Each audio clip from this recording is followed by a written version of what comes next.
안녕하세요. 지난 시간에 강의를 시작하도록 하겠습니다. 자, 오늘은 제3편 지로 및 공과금에 대한 내용인데요. 제가 지난 시간에 말씀드렸었는데 전자금융하고 그리고 이 지로 및 공과금 합해가지고 한 10문제 정도 나온다라고 말씀을 드렸어요. 그래서 한 반반 정도 나오거나 아니면 지로 및 공과금 조금 적게 나오거나 이 정도로 여러분이 생각을 하시면 될 것 같습니다. 그러니까 4문제에서 5문제 정도 나오는 부분이다라고 생각을 하시면 되겠고요. 지로 및 공과금의 내용은 일단 지로 업무라는 것이 무엇인지 거기에 대한 내용을 할 거고, 장표 지로는 어떤 것들이 있다. 그리고 인터넷 지로 업무에 대한 부분, 그리고 자동이체 우리 많이 하잖아요. 자동이체에 대한 거, 대량 지급 업무, 그리고 납부자 자동이체와 타행 자동이체에 대한 내용을 하도록 하겠습니다. 자, 먼저 지로 업무예요. 지로 업무는 제가 이제 그림을 이렇게 그려놨는데요. 지로라는 것이 사실은 원래 원이다 혹은 회전이다 이런 의미가 있었는데요. 우리가 이제 예를 들어서 한번 생각을 좀 해보도록 할게요. 자, 예를 들어서 내가 전기를 사용을 합니다. 우리 이제 대부분 전기를 사용하잖아요. 그러면 이용 기간은 이제 한전이 되겠죠. 그러면 납부자한테 전기 요금을 아마 내라라고 요구가 올 거예요. 전기요금이 당신이 얼마다라는 게 오겠죠. 그러면 납부자는 사실은 그걸 원래는 그 액수를 가지고 돈을 가지고 원래는 한전에 가서 내야 하는 것이 맞는데 이제 그렇게 하는 것이 아니라 어디에 내요? 그냥 은행에 내죠. 은행에 냅니다. 납부자가 거래하는 은행에 요금을 납부를 하게 되면 그러면 이 은행은 결제원이라는 것을 통해서 이용기관이 거래하는 은행이 있을 겁니다. 그죠? 그래서 이 은행을 통해 가지고 이용기관은 이 납부자가 낸 전기요금을 받게 되는 거죠. 받게 되는데 그러면 결제원이라는 것이 있다라고 말씀을 드렸잖아요. 즉, 이 이용기관이 결제원에 일단 승인이라는 절차를 거쳐서 등록이 되어 있어야 이렇게 요금을 납부를 할 수 있다라는 거죠. 이렇게 이제 회전을 통해서 그죠? 원처럼 돌게 되는 거 이게 지로 제도다라고 생각을 하시면 될 것 같습니다. 자, 그러면 지로제도 연이역해서 뭐 중요하진 않지만 언제 시작이 되었다 뭐 이 정도는 우리가 역사를 통해 좀 살펴보도록 하죠. 그래서 118페이지에 보시게 되면요. 우리나라의 지로제도는 이란 말이 나와요. 밑에서 5줄이죠. 그래서 1977년 2월 서울 지역의 전기요금 수납 이체 업무에 처음 적용되었다라고 해가지고 지금은 2015년 타행 자동 이체 업무가 실시됨으로써 계속적인 발전을 이루어 왔다라는 얘기가 나옵니다. 자, 이제 이렇게 되고요. 아마 이 그림은 계속적으로 아마 그리게 될 겁니다. 자, 그러면 지로제의 특성을 보도록 할까요? 특성은 4가지예요. 4가지인데요. 장점만으로 이루어져 있지는 않습니다. 이제 가장 중요한 장점이다라고 할 수 있는 것이 이제 안정성인 거죠. 그래서 안정성은 이제 지급인의 의뢰에 의하여 개수만 이동 자금이 결제되므로 현금 또는 수표의 소지에 따른 분실, 도난, 위변조 등의 위험성이 없다라는 부분이 이제 안정성이 되는 거고요. 그리고 이제 거래은행, 자기가 이제 거래하는 은행에 가가지고 내가 납부할 수 있는 거잖아요. 그러니까 그런 편리성이 있는 거고요. 그리고 저렴하다라는 건데 이제 단점으로 신속성의 결여가 있어요. 아까 얘기한 그런 어떤 이제 과정을 거쳐가지고 들어오게 되기 때문에 실질적으로 납부 기간에까지 그 이용 기간에까지 돈이 오기까지 이제 시간이 좀 걸리게 됩니다. 그래서 신속성은 결여가 되긴 했는데요. 그러나 이게 이제 일반 서민의 제도이기 때문에 비록 신속성은 좀 부족하다라고 해도 안전성이나 편리성이나 저렴성이 있기 때문에 지로제도를 활용을 하게 되는 거죠. 그래서 이런 특성을 갖고 있다라는 거 기억을 하시면 되겠고요. 자, 그러면 지로 업무를 보시게 되면 자, 자금이체 기일이라는 것이 먼저 나옵니다. 자금이체 120페이지인데요. 자금이체 기일이라는 것은 아까 우리가 이제 지로의 제가 종류에 대해서 얘기를 하면서 장표 지로도 있고 인터넷 지로도 있고 자동이체도 가능하고 납부자 자동이체도 가능하고 대량 지급도 가능하다라는 얘기를 했었는데 이 각각의 기일이 걸려요. 신속성이 결여되었다라고 말씀을 드렸죠. 예, 그게 이제 바로바로 되면 참 좋을 텐데 그렇지가 않습니다. 그래서 각각의 업무마다 걸리는 시간들이 또 다 달라요. 다 달라서 이 자금이체 기일에 대해서는 여러분이 암기를 하셔야 됩니다. 네, 중요하다라는 얘기죠.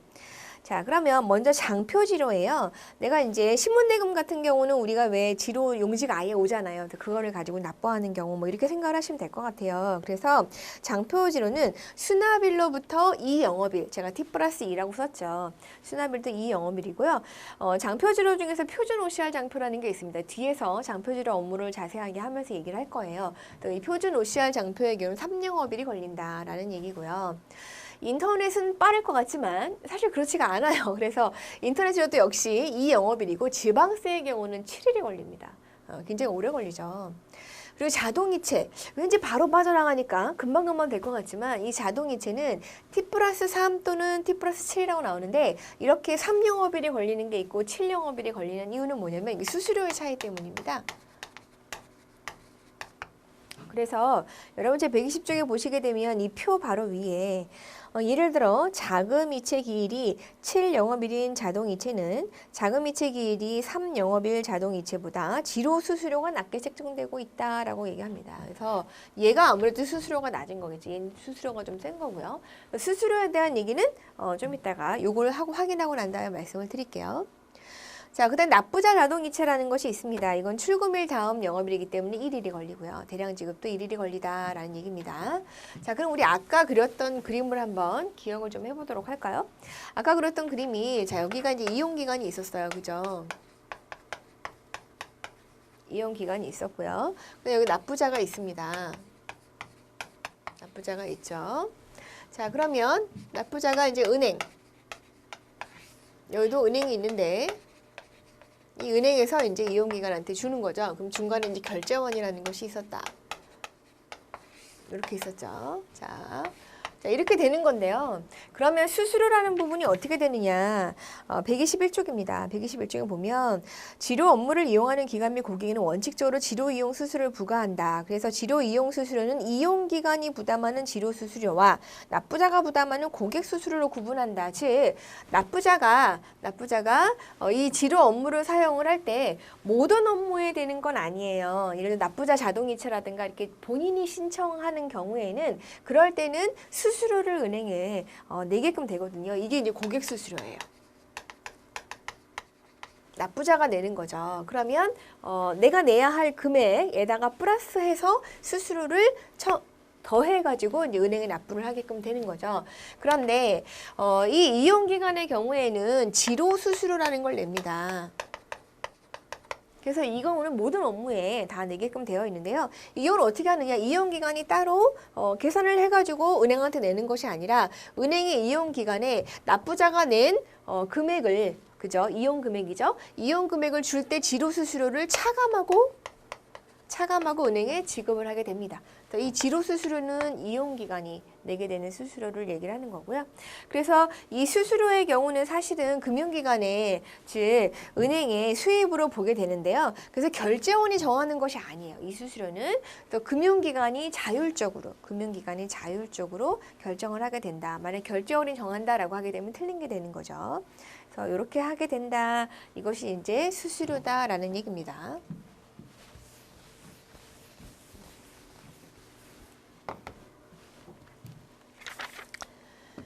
자, 그러면 장표지로 업무를 보도록 할게요. 자, 첫 번째 장표지로인데요. 장표지로는 여러분 123쪽에 보시게 되면요. 그림이 나와요. 그림이 나옵니다. 이게 이제 일반 OCR 장표예요. 일반 OCR 장표인데요. 이런 식으로 지로 용지를 우리가 받게 되는 걸 얘기를 하는 거죠. 이게 장표지로가 되는데요.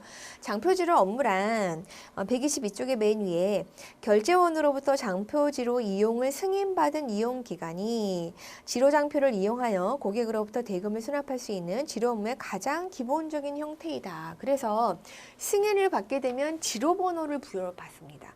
지로번호는 몇 자리냐면 7자리예요. 그래서 업종분류가 2자리, 업종별 일련번호가 4자리, 검정번호가 1자리인데 뭐 이거를 둘, 넷, 하나 이렇게 다 외우실 필요는 없고 지로번호가 7자리라는 것인데 이거를 부여받는다라고 기억을 하시면 될 것 같아요. 그러면서 이 지로번호는 변경되지 않습니다. 변경되지 않고 마치 우리의 주민등록번호처럼 주민등록번호가 변경되지 않잖아요. 잘 안 변경되는 거죠. 물론 변경되는 사람도 있기는 합니다. 좀 특이한 케이스이긴 하죠. 근데 어쨌든 기본 원칙은 변경되지 않는다라는 거고 원칙적으로 한 개 기간에 한 개의 번호가 부여가 됩니다. 한 개의 기간에 한 개의 번호가 부여가 되고요. 장표지로 업무, 자동이체 업무 기간에만 부여가 됩니다. 그래서 모든 업무에 다 부여가 되는 것이 아니라 장표지로랑 자동이체 그리고 인터넷 지로 이렇게 세 군데에 여기 플러스 그 장표지로 안에 사실 인터넷 지로가 있다라고 생각을 하셔야 되거든요. 그래서 이 세 개의 기관에게만 부여가 된다라는 겁니다. 지로 번호에 대한 내용은 좀 자세하게 보실 필요가 있고요. 특징에 대한 거를 머릿속에 넣으시면 돼요. 7자리다. 변경되지 않는다. 한 개 기간에 하나다. 그리고 모든 기간이 아니라 장표지로, 인터넷지로, 자동이체 업무 기간에만 부여한다라는 거죠. 자, 이렇게 되고요. 그러면 지로장표 중에 첫 번째 OCR입니다. 자, OCR은요, 이제 각각의 특징을 좀 알아두셔야 되는데요. OCR 장표는 가장 일반적으로 쓰이는 거예요. 가장 일반적으로 쓰이는 거고요. 대량 수납할 때 편리하고요. 금액이 일정하지가 않습니다. 금액이 일정하지가 않는다. 금액이 일정하지 않고요. 보시게 되면 그 123쪽의 그림처럼 임의 일조로 되어 있어. 임의 일조로 되어 있어가지고 지로 영수증이 있고요. 지로 통지서가 있습니다. 지로 영수증, 지로 통지서 이렇게 해서 지로 영수증은 고객한테 주는 거죠. 고객한테 주는 거고요. 지로 통지서는 금융기관에 갖게 되는 거죠. 이렇게 되어 있다라는 거죠. 그래서 이 OCR 장표는 대량 수납, 금액이 일정하지 않고 일반적이고 텍스트 정보를 수집을 합니다. 텍스트 형태의 정보로 수집을 하게끔 되어 있고요. 그리고 이제 보시게 되면 그 123쪽에 1번 OCR 장표 거기 한 밑으로 한 5줄 내려오시게 되면요. 지로 장표 발행 시 고지 금액을 미리 확정할 수 없는 경우 또는 신청 기간의 전산 처리 능력 미비로 인해서 일반 OCR 장표 이용이 곤란하다고 판단되는 경우에 하나요. MICR 장표 또는 정액 OCR 장표의 사용을 승인할 수도 있다라는 게 나옵니다. 자, 그다음에 이제 정액이에요. 정액 OCR 장표는요, 아예 수납할 금액이 정해져 있는 경우죠. 정해져 있는 경우에 사용을 하게 되는데, 예를 들면 신문대금 같은 거예요. 신문대금 같은 거. 이건 다 정해져 있죠? 그래서 이런 거를 정액 OCR 장표로 사용을 하게 되는데, 이 경우는 이미지 형태. 이미지 형태의 정보로 합니다. 아까 OCR 장표는 텍스트였죠? 왜냐하면 금액이 일정하지 않으니까 다칠 수밖에 없죠. 근데 이거는 금액이 일정하니까 그냥 이미지를 파일로 정보를 이제 수집을 하면 되는 거죠. 자, 그렇게 되고요. 124쪽 보실까요? 이제 그림이 나옵니다. 메뉴에 OCR 장표가 있고 그 옆에 정액 OCR이 있어요. 그래서 뭐 여기 신문 때가 나오네요. 일단 이제 무슨 일보 해가지고 이제 얼마 금액 딱 찍혀 있죠. 이게 정액 OCR 장표가 되는 거고요. 그 다음에 MICR 장표라는 게 있습니다. MICR 장표는 124쪽에 밑에 그림 중에 왼쪽 거죠. MICR이라고 딱 써 있는데요.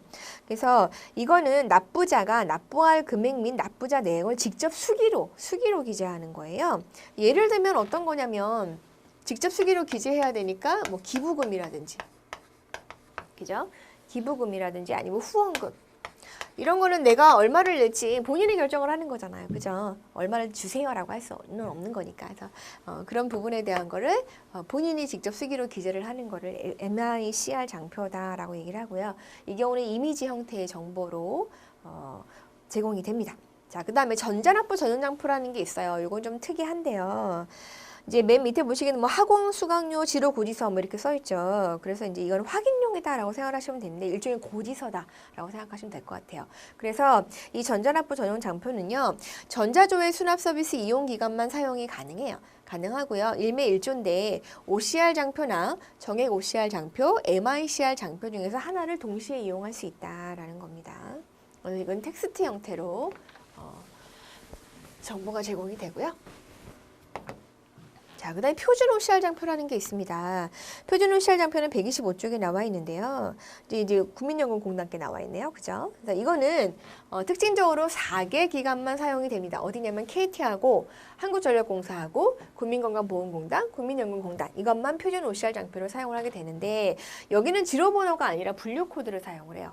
분류코드를 사용해서 뭐 KT는 71, 그죠? 한국전력 한전은 72, 건강보험공단은 73, 국민연금공단은 74 이런 식으로 나와 있죠.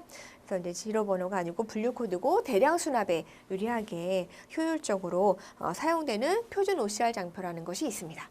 지로 장표의 종류를 쭉 말씀드렸는데 각각의 특징은 여러분께서 기억을 꼭 해두시길 바랍니다. 자, 그러면 아까도 얘기를 했지만 우리가 이제 결제원이 중간에 들어간다라고 말씀을 드렸어요. 근데 이 결제원이 하는 역할은 이 이용기간에 대해서 승인을 해준다라고 얘기를 했었죠. 그죠? 그러면 승인을 해주는 것은 결제원이고 승인을 취소할 수 있는 것도 역시 결제원이 되는 거죠. 자, 그러면 이용 승인에 대한 부분을 보도록 할게요. 125쪽에 보시게 되면요. 이제 제목 중심으로 보시면 될 것 같은데 이용 승인의 첫째 줄을 보시게 되면 장표 지료를 이용하고자 하는 기관은 지료 이용 신청서를 작성하여 거래 금융기관에 확인을 받아 결제를 제출하면 된다. 그래서 이제 승인을 해주게 되는 건데요. 확인할 때 확인 사항은 126쪽의 맨 위에 박스에 있습니다. 그래서 일단 지료 이용 신청서에 기재된 것이 계좌번호나 예금주명이나 이게 이제 정확한지 여부를 확인할 거고요. 그 다음에 금융기관 기재란을 작성을 하고 지료 수수료에 대해서는 따로 기재하지 않겠죠. 왜냐? 지료 수수료를 결정하는 것은 결제원이 아니라 어디라고 했어요? 이제 금융기관에서 결정한다라고 얘기를 했잖아요. 자율적으로 결정하니까. 자, 그러면 승인을 해줬어요. 근데 승인을 취소하는 경우가 생깁니다. 자, 승인을 취소한다는 얘기는 뭔가 이용기관이 좀 잘못을 했기 때문이겠죠. 그러니까 이제 승인을 취소할 텐데요. 지료 이용 승인 취소 사유를 보시게 되면 여러분 제 126쪽에 보시면 나옵니다. 그래서 나머지 부분은 상시적인 결적 사유예요. 보시게 되면 이런 거죠. 뭐 허위 사항을 기재한다든지 아니면 사회적 무리를 이야기한다든지 뭐 약관을 위반한다든지 뭐 이런 식으로 해가지고 뭔가 잘못을 한 경우에 취소를 하게 되는데 이제 그렇지 않은 좀 독특한 경우가 뭐냐면 최초 승인일로부터 6개월간 또는 최근 1년간 이용 실정이 없는 경우에도 그러니까 실컷 신청을 해놓고 사용을 하지 않는 거예요. 이렇게 되면 취소가 됩니다. 그래서 현재를 기준으로 최근 1년간 사용하지 않거나 아니면 최초의 승인을 받자마자 6개월간 전혀 사용을 하지 않게 되면 그렇게 되면 취소가 된다라는 얘기입니다. 그래서 이제 이렇게 결제원과 이용기관 승인에 대한 부분을 좀 살펴봤고요. 자, 그럼 이제 업무 처리 절차를 좀 보도록 하겠습니다. 자, 그러면 지료장표를 수납을 해요. 이건 이제 은행에서 일어나는 일이죠. 수납을 할 때 유의사항을 좀 봐야 돼요. 왜냐, 이제 지료장표 여러 가지가 있었어요. 이제 그 중에서 특히 표준 OCR 장표가 좀 독특한데, 표준 OCR 장표는 4대 기간만 사용한다라고 얘기를 했었잖아요. 근데 이 표준 OCR 장표는 어떤 게 있냐면, 납기일 경과 여부, 즉 납기 이내와 납기 후에 내는 금액이 달라요. 내는 금액이 달라서 납기일이 경과가 되었는지 그걸 확인한 다음에 수납을 해야 한다라는 거죠. 그래서 이 부분을 좀 여러분이 확인을 좀 하셔야 되고요.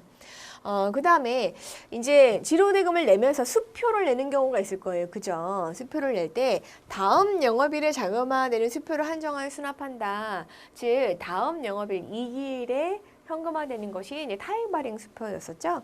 당행은 뭐 상관없는 거고요. 그래서 타점권 수표의 경우에는 뒷면에 지료번호, 수납금액, 납부자명 등을 기재한다라는 내용이 127쪽의 중간 박스에 나와 있습니다. 그리고 나머지 부분은 보시게 되면 낙수하지 말아라, 뭐 정확하게 날인한다, 뭐 이렇게 나오고요. 맨 마지막에 보시게 되면 온라인 창구 수납부는 영업시간 이후 일괄 처리하지 않고 고객이 납부 즉시의 박스를 칠게요. 납부하는 즉시 전자납부 번호를 단말해서 입력하여 고지 내역을 조회하고 장표상의 기재 내용과 일치 여부를 확인하여 수납선을 건건히 처리한다라는 얘기입니다. 이렇게 나오게 되네요. 자, 그러면 수납 정보를 작성한 다음에 전송하는 부분에 있어서 보시게 되면 둘째 줄에 수납 정보를 취합하여 수납일 다음 영업일 17시 반까지 결제원에 전송한다라고 되는데 시간을 여러분이 기억을 하실 필요는 없고요. 어쨌든 시간 제한이 있다라는 정도만 기억을 하시면 될 것 같아요. 그리고 표준 OCR 장표는 별도로 전송을 하게끔 되어 있습니다. 자, 그렇게 되고요. 자, 그러면 수납대금 입금 및 지급 정산에서 보시게 되면 우리가 이제 아까 그렸던 그림 기억을 하실 거예요. 중매 결제원이 있었고요. 그죠? 납부자가 냈던 은행이 있고, 그죠? 그 다음에 또 은행이 예를 들어 이용기관한테 주는 그런 은행이 있었는데 결제원은 결국은 이 은행에서 받은 돈을 통째로 다 이 은행이 주는 것이 아니라 여러 은행들이 거래가 되어 있으니까 서로의 차익만을 결제를 하겠죠. 거기에 대한 부분이 128쪽에 예외 사항의 처리에서 그 윗부분에 나옵니다. 그래서 수납되고 입금 및 자금 정산에서 결제원은 금융기관 간 결제해야 할 금액을 산출한 후에 차익 결제에 동그라미 치시고요. 차익 결제 자료를 한국은행이 각 금융기관을 통지한다라고 나와 있습니다. 자, 그러면 아까 이제 타점권 같은 것도 처리한다라고 말씀을 드렸잖아요. 근데 그렇게 했는데 이게 부도가 나요. 이럴 수도 있겠죠. 부도가 났을 때는 어떻게 처리하느냐 보게 되면 수납기간은 결제원에 전송하는 수납정보에서 부도분을 제외하고 걔를 제외하고 전송하면 됩니다. 수납일 다음 영업일에 결제를 전송한다라는 거고요. 그 다음에 이제 이거는 다음 영업일에 처리하면 되는데요. 그런데 이제 이용기간에 보내야 되잖아요. 여기로 이제 은행이 이제 이용기간에 보내야 되는 건데, 그런데 이용기간이 자기네 어떤 계좌를 알려줬을 거 아니에요? 근데 거기가 이제 불명인 거예요. 거기다가 이제 집어넣을 수가 없게 되는 거죠. 그럴 때는 즉시라는 말 나오죠? 즉시 결제원에 유선 통보하고 128쪽의 밑에 넷째 줄이에요. 즉시 결제원에 유선 통보하고 수납금 입금 불능 통지서를 결제원으로 송부해야 한다라는 거고요. 근데 집계를 다 했는데 오류가 생겼어요. 금액에 대한 오류가 생긴 거죠. 그럼 129쪽에 맨 위에서 두 번째 줄 즉시 결제원에 유선 통보하고 장표지로 수납 정정 처리 의뢰서를 결제원 송부하여야 된다라는 겁니다. 그리고 이제 과태금에 대한 얘기가 나오네요. 과태금의 부과 기준인데 과태금은 결제원의 경우에 이 금융기관이 뭔가 잘못을 하거나 했을 때 과태금을 부과할 수가 있어서 두 가지가 있습니다. 50만 원짜리가 있고요. 20만 원짜리가 있는데요. 금액이 다르다는 얘기는 좀 서로 이게 이제 어떤 그런 벌금에 대한 부분에서 중요도가 조금 다르다라는 얘기겠죠. 그래서 50만 원은 어떨 때 부과를 하냐면 지로차액 결제자금에 납입을 지연한 경우, 즉 돈을 늦게 낸 거예요. 이런 경우고요. 10만 원, 20만 원이 아니라 10만 원이군요. 10만 원의 경우에는 좀 늦게 낸 거예요. 그래서 이제 시간에 대한 부분이 좀 늦은 경우는 그냥 10만 원의 과태금을 주는 거고요. 돈을 늦게 낸 경우는 50만 원 이렇게 돼버린다라는 거죠.